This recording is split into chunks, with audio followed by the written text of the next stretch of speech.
Penuntun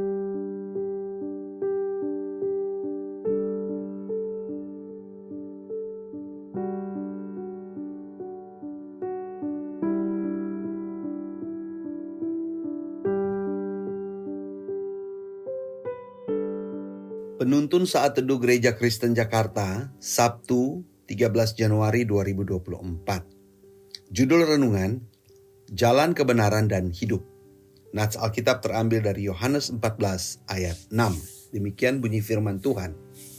Kata Yesus kepadanya, Akulah jalan dan kebenaran dan hidup.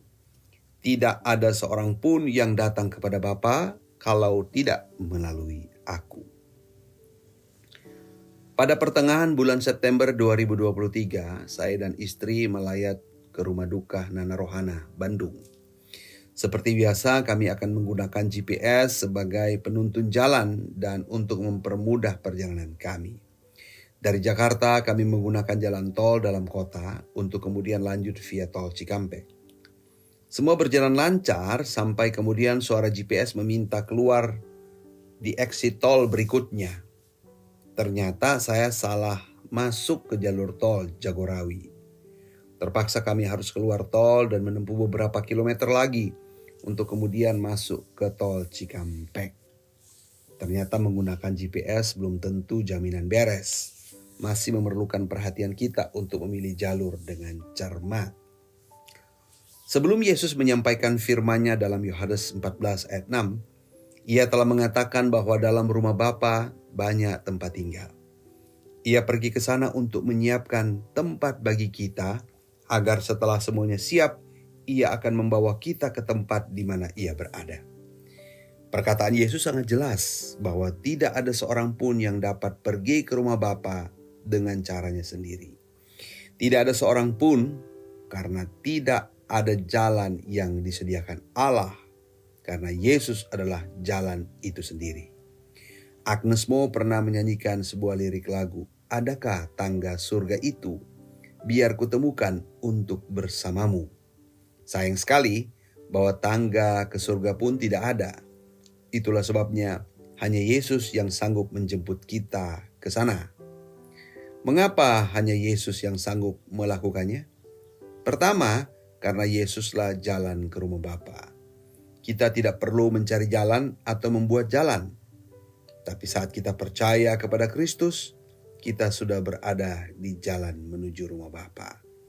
Kedua, karena Yesuslah kebenaran yang membenarkan kita. Kita tak mampu membenarkan diri sendiri.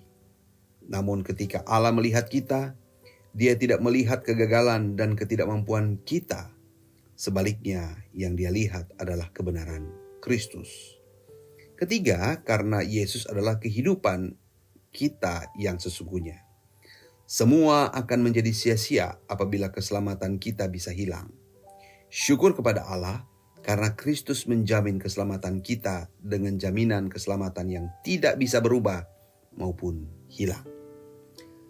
Apa yang telah kita alami selama perjalanan hidup di dunia ini? Apakah sudah terlalu banyak air mata kekecewaan berderai di pipi ini? Apakah masalah yang berkepanjangan telah menjadi semacam serial film yang tak pernah selesai di keseharian kita? Apakah kita pernah berkata, di manakah jalan keluar itu Tuhan? Apakah kita sedang jatuh bangun dalam berbagai perbuatan dosa yang membuat kita merasa tidak layak di hadapan Allah? Firman Tuhan hari ini mengingatkan kita bahwa Kristuslah satu-satunya jalan keluar kita. Dialah kebenaran yang membenarkan kita dengan hidup dan matinya. Sungguh, Yesus adalah penjamin kekal hidup kita. Mari jalani hidup ini dengan hati yang selalu tertuju kepada salib Kristus. Meskipun perjalanan hidup penuh tantangan, tetaplah bersyukur dan antusias, karena di ujung jalan rumah Bapa menanti. Tuhan Yesus memberkati.